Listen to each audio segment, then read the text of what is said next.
Hello, this is Joe from MomFit with Joe Peters. Welcome to the Spanglish Network and the Herd Network on Singo TV channels 250 and 251.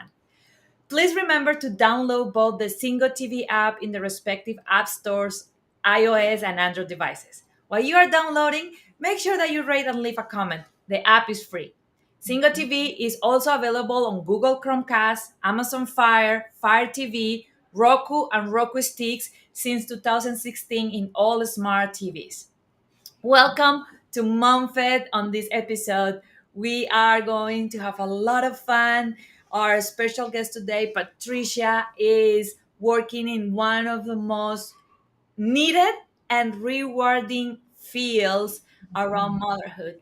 If you are uh, a regular in the show, you know this. If this is the first time that you sign up, I want you to write it down. One of my mantras and one of the things that I live from is the fact that we as moms, mom to be, moms in the fourth trimester, even moms up to 18, 24 months of the baby, need to have a support system, a team around us, a team that helps us to thrive. There was not such a thing as doing it by ourselves many centuries ago. That is a new society, modern pressure on moms that the only thing that do is make it even harder for us. And one of those key team members in my own journey and in the journey of a lot of mamas is a postpartum doula. And it's so magical. I want to hear with Patricia because when I was connecting with her, found out that like me, she didn't knew that there was such a thing as postpartum doula. And I bet that a lot of mamas only hear about the doula for pregnancy and birth. So we're going to be learning a lot about this. And I love how Patricia's mom, a mom of two, is been traveling around the world for many years and dedicate her life to actually help moms to not go through what she did with her first son.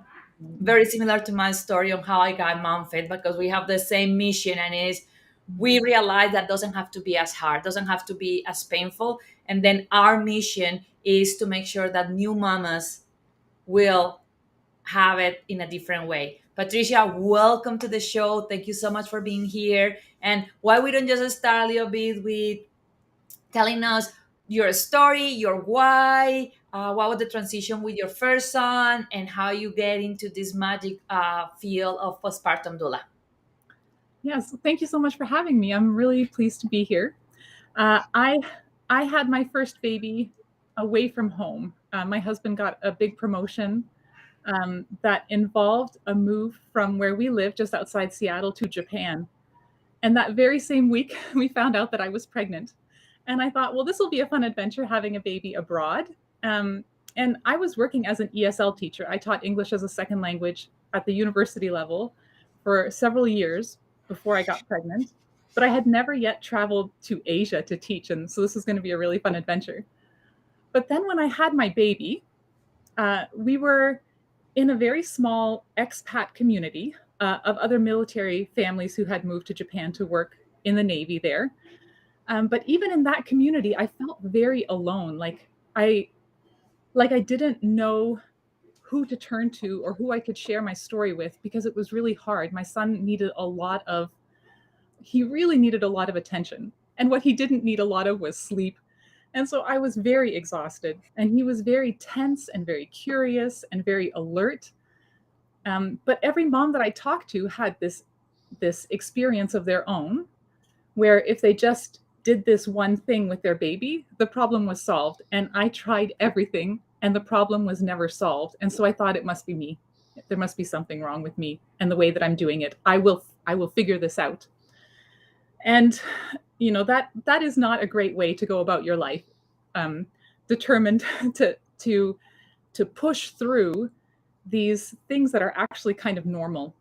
Um, and for me, that resulted in like probably postpartum anxiety, maybe postpartum depression, but I didn't know it until like a year or a year and a half later. And when we changed some things around and we got a little bit extra help around the house, my son started going to daycare a few days a week. Um, I stopped nursing him because I heard that the hormones, my hormones might rebalance a little bit better after I stopped breastfeeding. So I tried that. And actually, like, the clouds kind of parted, and I was able to start thinking a little more clearly again, seeing opportunities and feeling more optimistic. And that's when I started meeting with other new moms who were asking for help, bringing meals, helping new moms with their baby equipment, and realizing like they were also struggling. And I kind of had felt like I was all on my own. Like I was the only one who was yeah, just really not having a good time in that first year of motherhood, which doesn't make any sense. I can't be the only one, but it felt like it, you know? And so once I started meeting with other new moms and seeing that they too were struggling, that's when I realized, you know, there has to be a better way to connect with them. Because every time I visited a new mom, they apologized because they were still in their pajamas. They hadn't showered. Don't look at the kitchen. I haven't had a chance to do the dishes. Let me pull this laundry off the sofa so you can sit down. And all I wanted to do was help. And they felt too awkward. They couldn't accept it. They said, "Don't worry about it. I'll take care of it." And they were ashamed. And then so then I learned that there are postpartum doulas who, when they are invited into the home, are responsible for looking after these things so that the moms don't have to feel guilty. In-home postpartum doulas do dishes, they do laundry, they hold the baby so that you can shower and get out of your pajamas and feel like you've got your stuff together. And more importantly, help normalize what is happening with your baby, um, help you to sort of um, embrace this stage of motherhood instead of fighting against it. Like, I've just got to get through it. Finding a way to sort of work with the baby that you have and do more than just survive those early weeks. And that is how I became a postpartum doula, because of my experience with my firstborn and knowing that I'm in fact not alone and lots more moms could use support.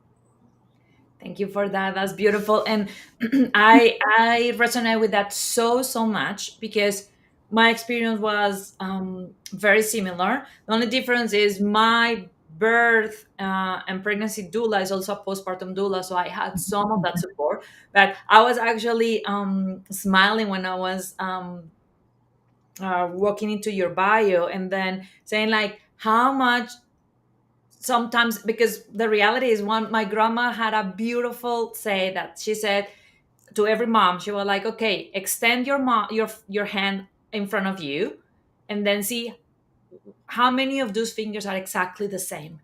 And then the moms will be like, well, one of them, Yeah. like every single one of your five fingers are different. And then she smiled and said like, that is the same with babies. And then the problem with that, like you said, is that moms had experience with their own baby, and there are babies that had very low need on sleep. There are babies that had a very deep need of connection and need to be held. And then you start having things like, and I want to talk with you about this and how these are actually, I want you to share with the moms to be and the moms is, what are some of these toxic comments that Mm. sometimes people want to say to help, but at the end they are not helping a mom that is struggling. They are not helping a mom that is having postpartum anxiety. They are not helping a mom that is having postpartum depression. Some of them is, for example, just be happy that he's healthy, or you should be grateful. There is so many moms that are losing their babies or are not having problem having babies, and then go back into what you were saying. Then you put shame into that mom and saying like, I'm struggling, but I'm not allowed to be struggling because I should be just happy. Or the one that I love from your website, enjoy every moment. That's not possible. Like even without babies, even without kids, I want to meet the first person in the world that can say, I enjoy every moment of my day, every day of the year. Really? Not possible. Even the Mhm. Tibetan monks that are smiling 23 hours of the day don't enjoy every moment. But that is a pressure that we put in these mamas of saying, oh, you should just enjoy the moment. And one of my favorite that is not in your website, but I want to talk with you is, Mhm. oh, it's going to get better. The days are long, but the years are short. Those, I think, that are things that people have with their best intention saying, and they I feel almost that they make it even worse for the mama that is struggling. So I want to hear your feedback and how the mamas that are hearing this. I want you to have two things. The first one is that we all normalize what are some of the things that we should not say. So we as females start understanding these are things that we need to skip. What else we can actually say to actually support and help? And then for the moms, then how they can handle when somebody that is ignorant tell them something like that, how they can actually protect their heart, protect their energy, protect themselves, so that that doesn't put them even lower in the emotional roller coaster that they are with the postpartum hormones. Yeah, that is such a good point. There are the things that we hear and the way that we receive it. And it's really important, like you said, to protect your heart. Um, and so, yeah, I think you're right. The comments that were the most discouraging to me were, enjoy every moment. It'll be over before you know it. When in fact, to me, the days not only felt long, they felt utterly endless. It was relentless. There were no breaks. And the reason that I suspect I had postpartum depression is because I had no hope. And so to say, enjoy every moment, when in fact I did not see the joy, it really did make me feel like I was probably just not cut out for this. And the whole time that I was pregnant, people had told me, you're going to be such a natural. You're going to be a natural. And I did think that I was going to be pretty good at it. I had had experience with babies before. Oh, just yesterday, I was talking with a mom who she had been a nanny for 12 years before she got pregnant. And she had looked after 4 kids under 4 at a certain point. She was going to be fine. But her baby, it turns out, was just like my baby. And it made her feel even worse because she should know what to do. And she should be able to find a way to manage. But it was only later when she sort of accepted that, like in her nanny work, she got to go home at dinner time. She got to have a shower by herself. She didn't have to look after babies all night long. She could go hang out with her friends whenever. And then when she went back to work in the morning, she was refreshed and ready for it. And I had no such breaks. And people would offer, but I felt this was my responsibility. It was my duty to figure this out and make it work. So that comment, especially, enjoy every moment because it'll be over before you know it. Well, I would really like to have skipped to that part, please. Like, what can I do to get there now? So that was a really difficult one for me. And what helped a lot with my second pregnancy, knowing that that there was this danger of falling, like you said, into this emotional spiral, was that I managed to set little milestones, little deadlines for myself, because it's important to remember that the 4th trimester, people call it really difficult. The newborn stage is really difficult, but still, I meet with families who say, just this past week, my baby is 4 weeks old and we can't put her down. She always has to sleep on us, and she cries a lot in the evenings, and we just want her to learn to self-settle. And so I know that we talk about the newborn stage being hard, but like, this is the actual work that we're talking about. And these parents who have babies who nap for 2 or 3 hours at a time during the 4th trimester, those are the outliers. And this part where you can't put your baby down for 4 or 6 or 8 weeks, that's normal. And that's why we need the community. But people think their baby is broken or that they are doing something wrong in those first 8 weeks if they can't put their baby down. So for myself, I set milestones. The first 4 weeks are about us laying in bed together, not doing too much and not expecting too much. And then when we get to 6 weeks, we can start shifting expectations. When we get to 8 weeks, by then, a different set of expectations. Instead of thinking like, this is never going to end, and feeling like I had to enjoy every moment.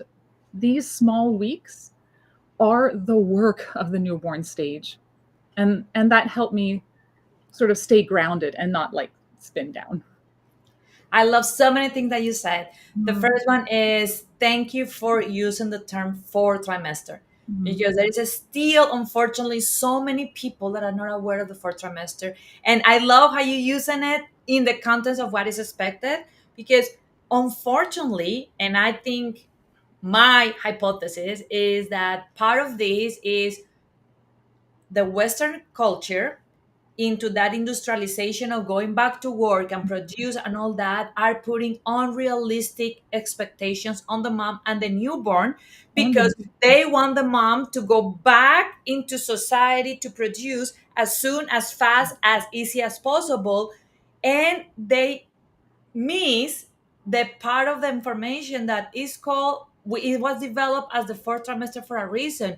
Those Mhm. 3 months, for the moms that are new here and are familiar with fourth, what Patricia was saying about the fourth trimester, we call it the fourth trimester because as more data come in, as more we learn that those first 3 months of life of your baby still think that he is inside with you, that he is one with you, and your body both still think that you are connected, that you are one. Is fourth trimester because we are starting to learn that your baby needs that first 3 months or the fourth trimester, the last trimester, to fully develop, to get that separation from you and start thriving as a individual person, even when literally he's not inside your belly. He still think and is connected and need you as he was inside your belly. I was actually doing some research and find a paper that was stating that there is now some research and hypothesis that says that the reason why we give birth that early, instead, like if you see other animals, the other animals give birth when the baby is ready to stand up and walk. If you see an elephant, a giraffe, we don't, because our body will not be able to hold the baby Mhm.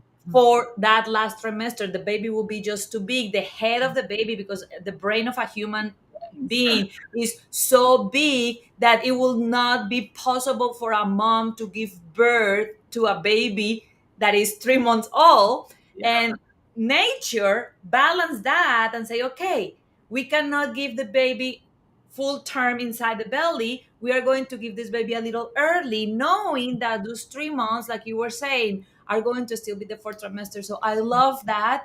And it breaks my heart like it breaks yours when I work with mamas and they're like, how I teach my baby at 6 days. Like I was working with a mama 6 days old, and she was like, I'm concerned that I'm broken my baby. He cannot self-soothe. I'm like, honey, Mhm. he will not be able to set self-soothe for months because his brain is not capable to do that. But still we have those expectations. So thank you for telling that. Now I want to go deeper into that. And what in your experience with your moms that you work, um, what are some of those tips and some of those clear ideas that you say, okay, if you know this, then you are going to feel better? Because the other thing that I think that you and me agree when as we know each other is you compare yourself with what you see in others. But this, my postpartum doula told me that once, because I have a lot of issues breastfeeding my baby, and then I was like crying and I was like, why my journey cannot be like all these happy mamas just breastfeeding Mhm. their babies? Why I have to be so painful for me, so hard for me? And then she was like, you are only seeing the top of their iceberg, that is the one that they share.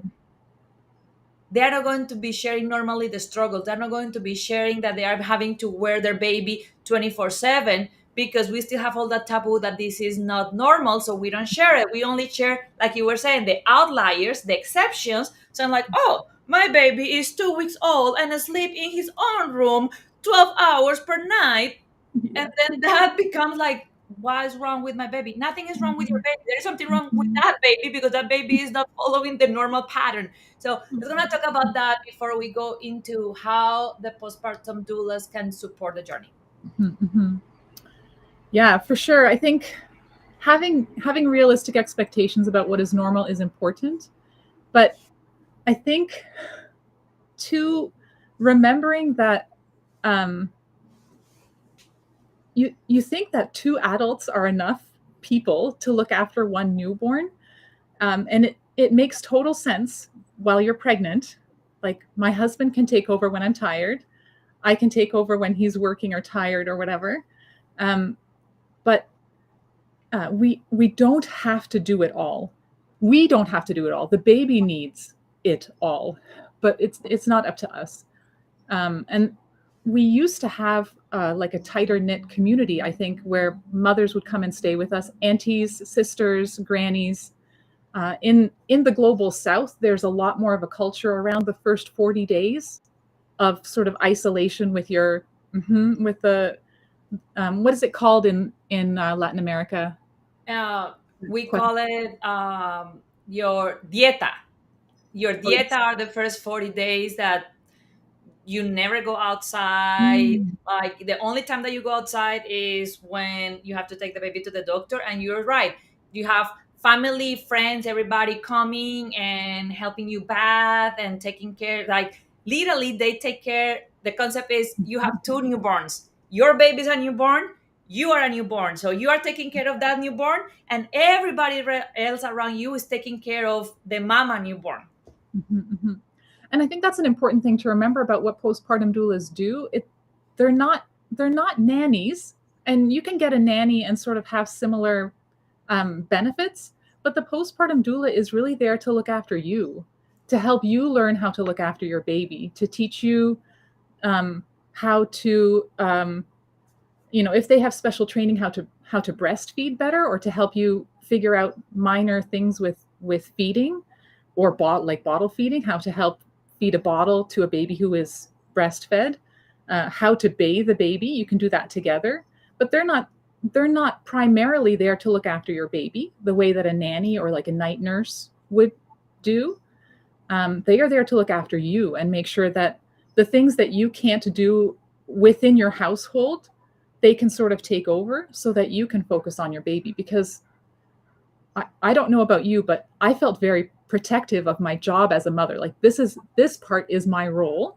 Please don't take this part away from me, because I think I know what I'm doing, even though everything was falling apart around me. And what I really needed was someone to like look after me. And that's what a postpartum doula does. Absolutely. I love that so much because, and then the other part that I want to be very clear with the mamas, I want you to hear Patricia and me, and hopefully both of us are going to talk with enough passion to give you the empowering to set your boundaries. Because what happens normally is people come and want to help, and the first thing that they say when they want to help is what Patricia was saying, taking over for you with the baby. So, oh, I want to hold the baby. Oh, I want to take care of the baby. You go and do other things, and it's okay for you as a mom to actually have clear that no, thank you so much. You want to help?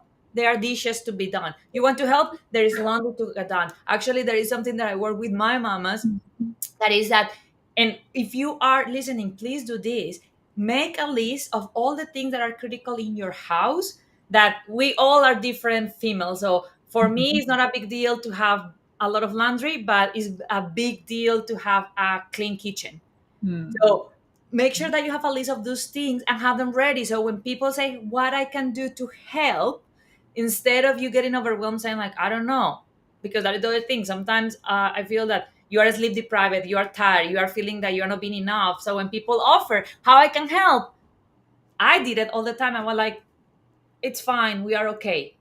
No, we are not okay, but we also don't know what to ask for. So if you have that in preparation, you have that ahead of time, then you can say, hey, these are a couple of things that will really help. And I love, love, love how you're saying that the part of the doula is that taking care of the mom is Mhm. not about taking care of the baby, it's about taking care of the mom. And then mom, if you actually want to have a shower, then that is not I will take your baby when I want it, is I will take your baby when you need me to take your baby, so you can go and have a shower, so you can go and lay down. And that is super, super important. Patricia, on that doula work and on that journey, how we can remove the myth and the society constraint that doulas and postpartum doulas are a luxury and they are just for rich people, and how we can start normalizing that. If you ask me, that should be in an ideal world eventually even covered by insurance, because in my opinion, after having my postpartum and working with hundreds of moms, I think that is a necessity. I think that that is one of the things that should be non-negotiable. Like, hey, it's non-negotiable. Patricia is going to be part of my team. She's going to be my postpartum doula, and I'm not negotiating this. I need her with me for the first 4, 5, 6 weeks until I get that momentum. And I will tell you something. Even now, my baby is 12 months old. Last month I had some issues with him sleeping, and I'm having some intrusive thoughts. I called my postpartum doula and I say, I need support and I need help again. And then now she's coming back and helping me a little bit to process all of that. So it is a relationship that is there for you, mama. So how we can change that, Patricia, how we can start seeing a difference so mamas don't feel guilty about that, because it's a luxury, and they start understanding that it is part of putting their oxygen mask first. Yeah, great question.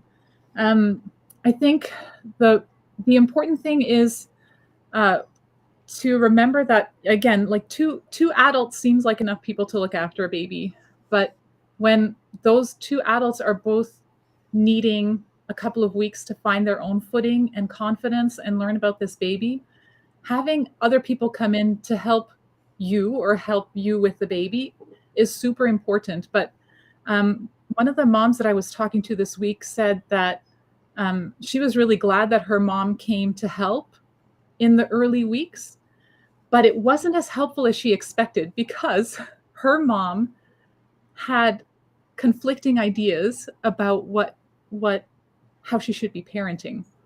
And so she wished that she had actually um, like brought somebody in who was unbiased, who was like more current with how babies are being raised these days, what is recommended by doctors these days. And this is the mom who had nannied for those 12 years. She had a very clear list of things she wanted on her baby registry. She was very specific because she knew what she wanted, what worked with the babies that she had worked with. But she wished she had cut half of those things out and put it in a registry for a doula, or a registry for like the payments for a pelvic floor physical therapist, which she also didn't know was a real thing. And she was relieved in hindsight that in fact she was already seeing a therapist, and so she continued to see her therapist afterward. But like that kind of support, it doesn't have to be in-home support with your baby, but being able to talk to someone about like your learning process with your baby, the way that you and your partner are working together to look after this new life, to look after you as you're sort of recovering from like 9 months, 10 months of pregnancy, um, and feeling like your life is outside there's another life outside your body that everybody is expecting you to look after, but you don't know how because you've never done it before. That kind of support is more important than like getting the upgraded baby swing, or, like 20 onesies that the baby's never going to wear because they're going to outgrow them first. So if it feels like it's a luxury for people with extra money, consider the physical things that the baby is just going to spit up all over, and you're going to have to pass along to somebody else. Don't spend so much money on those things. Look after the things that are going to last, like your mental health, your physical well-being, your self-confidence as a mom.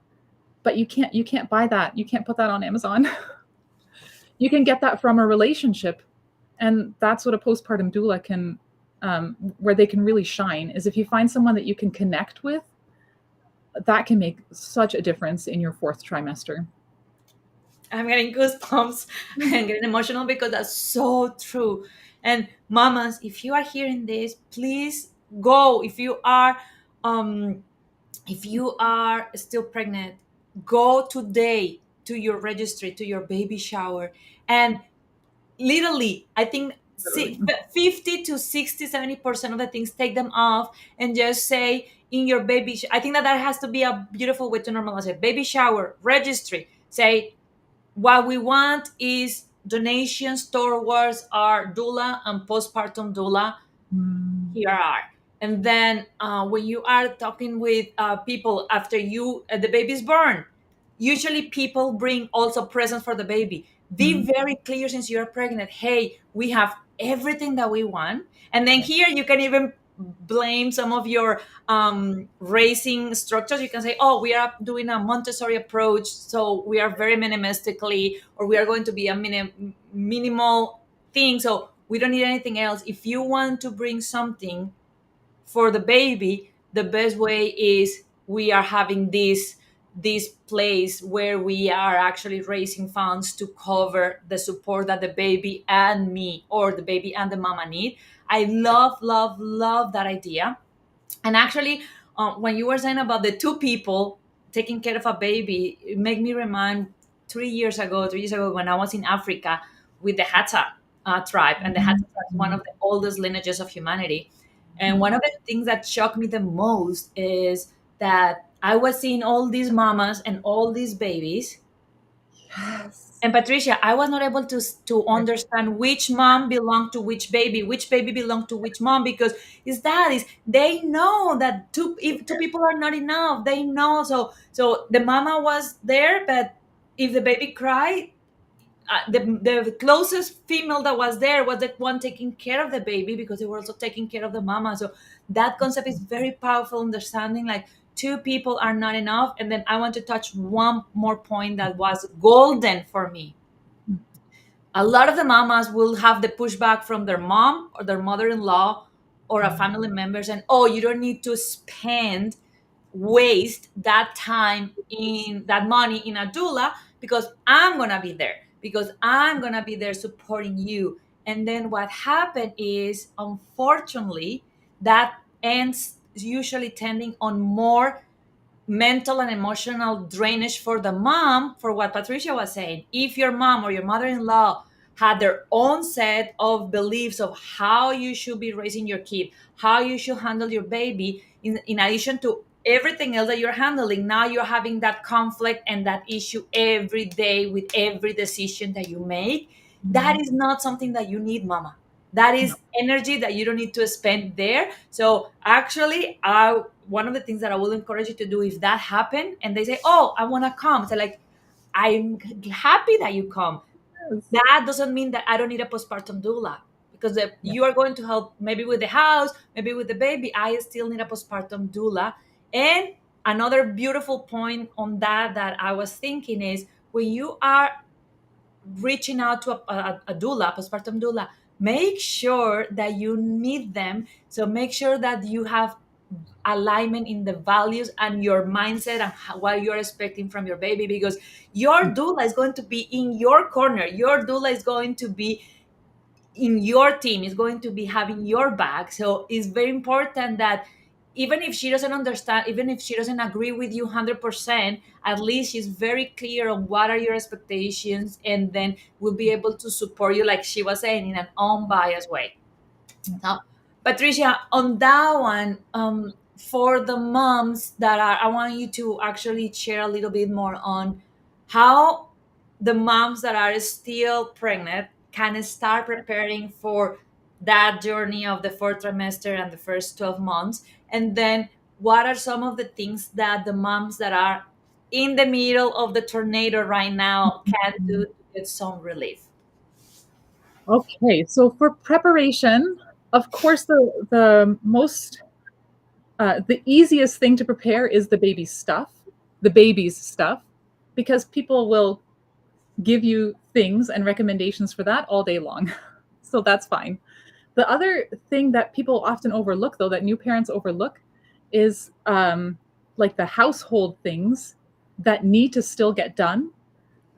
Like, for example, looking after pets, making sure that the bills get paid. So, like, one of the things I recommend in my postpartum prep workshop is setting your bills to auto pay while you're pregnant, because you don't want missing bills and like utilities cut off when you've got a newborn in the house.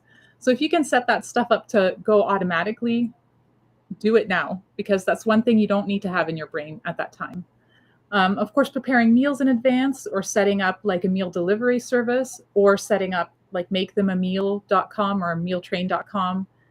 And like you were saying, you could ask family to, like, instead of baby shower items, you could ask them to sign up for your meal train instead. And instead of, like, if it feels wrong to you to say, please donate money for my cause, you could say, could you gift me an hour with a postpartum doula, for example? That's a small measurable thing that makes it seem like this is real practical help that you're offering. Yeah. So the baby's things, the household, getting the household up and running. And then what I would do is, if you're still pregnant, find out who is local in your area who looks after new moms. So if there's like a Facebook group for your city for new moms, go in there and ask, who do you love that looks after newly postpartum women, as a chiropractor, as a massage therapist, a pelvic floor therapist? Who's your favorite lactation consultant? Who do you talk to for, like, maybe home organization, if that's something that you want? Who's a really like thoughtful house cleaner that we could hire for the first 6 weeks or 8 weeks? And just know that if you have that list of resources available, when things are really difficult and it's impossible to make a decision, at least you'll have a place to start. And you won't have to do that research when you're so tired and hungry and also tired, you know? And then when you're in the middle of things, my favorite recommendation is when someone says, oh, what do you need? How can I help? Is there anything I can do? Please just say yes, and then wait and see what your brain recommends. Just say, yes, I would love some help. And your heart will tell you what you need help with. Do you want someone to hold your baby for an hour so that you can, like, shower and nap? Do you want someone to like clean your house? Because if they are offering, just say yes and see what happens. I could really use some help getting these toys put away from my older kid, and like sorting this table of all the paperwork. I just don't know what we need to keep and throw away. And just see what happens. If they offered sincerely, say yes gratefully. And that will do a lot to ease the pressure. But yeah, having, like you said before, too, having that list of things that make a difference to you, that make you feel like everything is going to be okay, while you are pregnant, or even like when you're in the middle of things and nothing feels okay. What's the one thing that would sort of restore order to your day? Find a way to make that happen. So the next time someone says, is there anything I can do to help?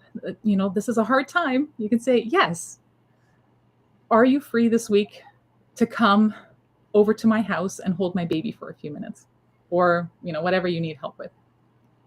I love that. And I want everybody to write this down, because then this is magic. Because now you can blame Patricia and I. Please. Either if you are pregnant or you are in postpartum, I want you to actually this week share this with as many people as you know in your circles. Like, oh, I was watching a show about pregnancy, and these two ladies say that you should never just ask, do you want some help, or what I can do to help. Instead, and there's something that I want everybody to understand is, after, and I make the mistake, so I want to say that when people do that, is like Patricia is saying, they by heart want to help. Sometimes we are just not that smart and we don't know how to help, so we just ask how I can help. Mm-hmm. And I did that before I had a baby. Mm-hmm. And I received a lot of those feedback of, no, thank you, we are fine. After I had a baby, I feel so bad for my mama friends, because I was like, of course they say, no, thank you, we are fine, because they are so tired, so overwhelmed, that they are like holding their baby like, I have only one neuron left. I'm not going Yes. to spend it thinking how you can help. I'm going to save that neuron and I'm gonna just say no, thank you. So that is like, after that, I have a rule with my husband. We never ask any mom, do you want some help? What I can do? We actually are proactive and jump in it. Mhm. Show up and say, hey, we brings this meal, or call and say, hey, are you going to be available this afternoon? I'm planning to stop by and help you with some laundry and some dishes. And in that way, the mom, you will not believe how relieved the mom is going to say, because she's going to be like, oh my God, I have help. And I don't have to think about it. I'm just, the Mhm. magic, like the postpartum magic fairies are just going to come to the house and help.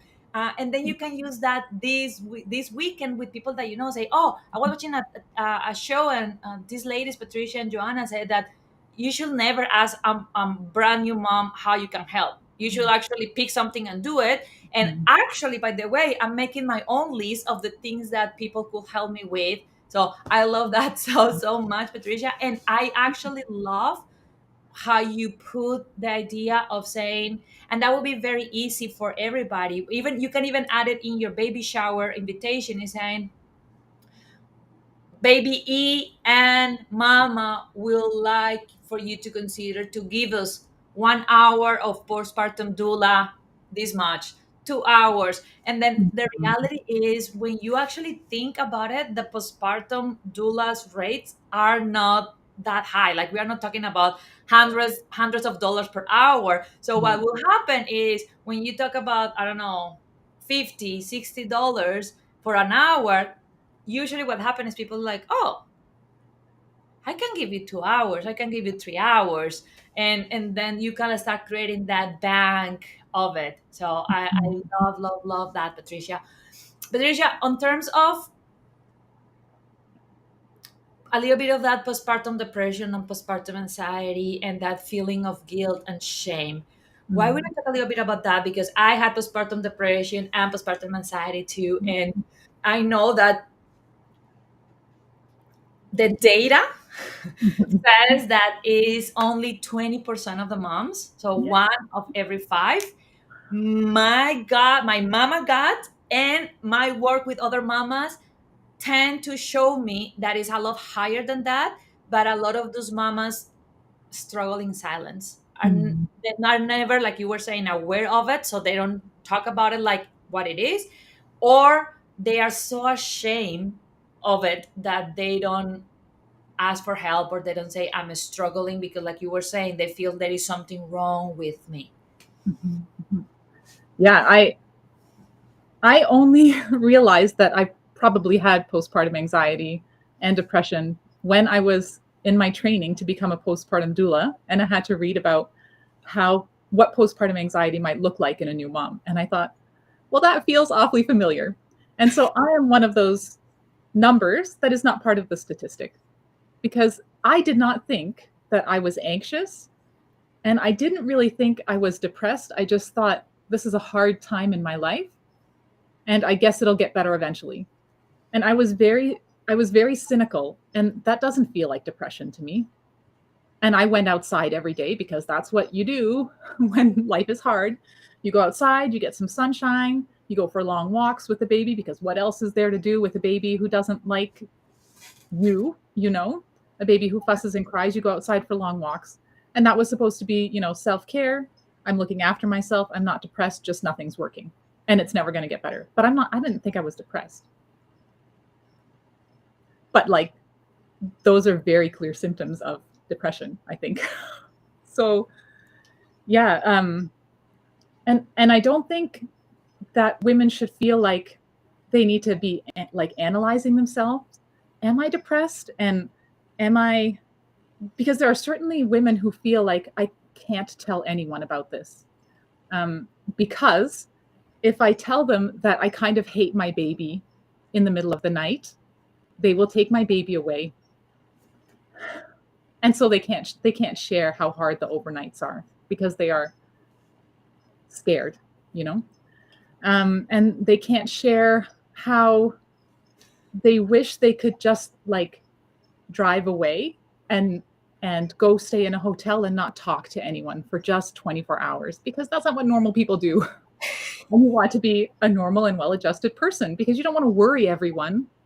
because it's only temporary and you're sure you'll get over it eventually. And maybe at the next stage, the baby will be a little bit easier. But I can see this is really touching you. And how many other women feel this way? And when you tell them, Joanna, it's going to be fine. You'll be fine. The baby will grow. This too shall pass. It still doesn't make you feel like you're going to be okay. It makes you feel like you're not doing it right. And why don't you cheer up a little? So again, this is why relationships are so important. And if you have friends who are openly sharing about that, that can be a huge benefit. If you have friends who don't even hint about that kind of thing, it will make you feel very alone. And that's when it's really important to find someone to connect with who won't view you as somebody who is broken.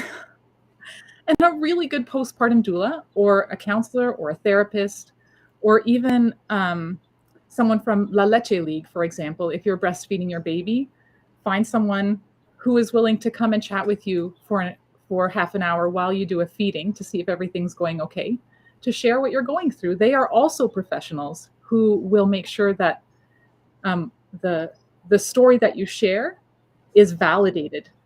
They will let you know that they hear you, that your experience does not make you a bad mom, that it is not a reflection of your ability or your identity, but only a lot of times of the expectations of this capitalist society that we live in. Like you said at the beginning, we must be productive. We must get back to work. If we're not doing laundry and keeping the kitchen clean and also have like a smiling baby on our hip, what are we doing? But especially in this fourth trimester, we need to feel as new moms held and nurtured, even when we feel we are in a storm, especially when we are in the storm. Because I think more than half of new moms feel this stormy weather and are afraid to share about it. And it's emotional because it just really breaks my heart to think that there are moms right now alone, feeling that there is something wrong with them, feeling that they are bad moms, feeling scared about why I cannot love my baby unconditionally and I'm hating my baby because I'm being up every 20 minutes for weeks, and then feeling that there is something wrong with them, and then putting that shame and guilt on themselves when it's part of our job is normalizing that and say, no mama, that's normal. You are not a bad mom because you're hating your baby. I actually remember one day my lactation consultant came to help, and I was very overwhelmed with my baby, with the SNS and not nursing and not sleeping and all that. And then she was sharing about one of her friends, and she was saying like, yeah, my friend, one of my friends eventually said like, yeah, there was nights that I want to literally throw my baby against the wall. And then another one of the mom was like, are you serious? And she was like, yes. And she was like, oh my God, she started crying and say, oh my God, I thought that I was the only one. I never tell anybody because I thought that was so wrong, that I was even having those intrusive thoughts, that I was even having those thoughts, that I was so ashamed to even say it out loud. But are you serious? That is also what you thought? Like, yeah.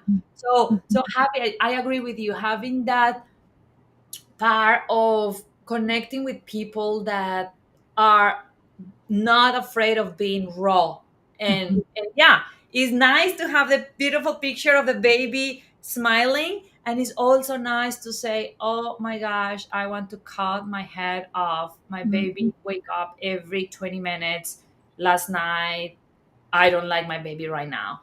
And having that echo.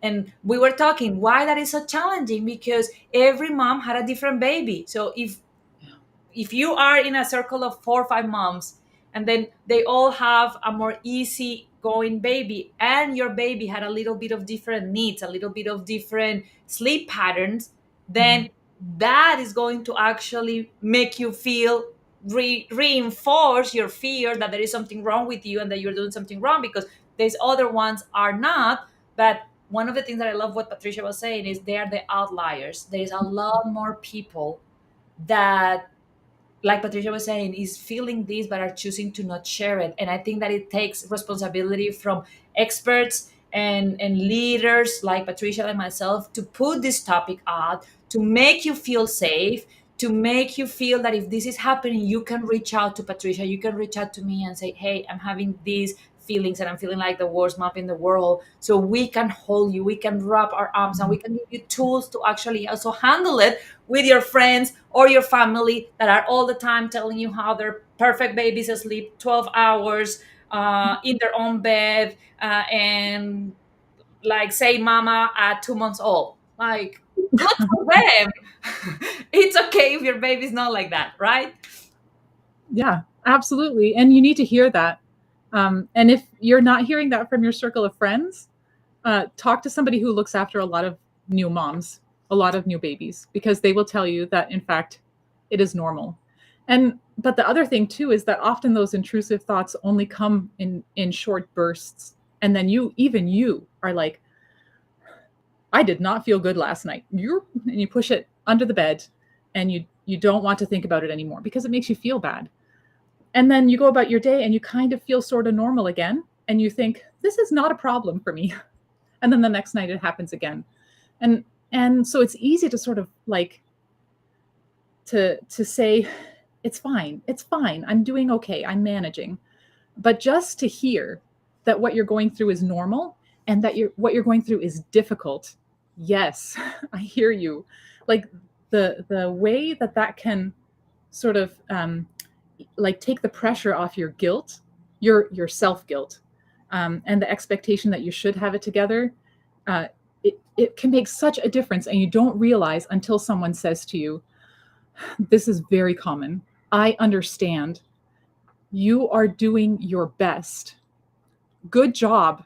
Like, that can make a big difference when you share something so vulnerable.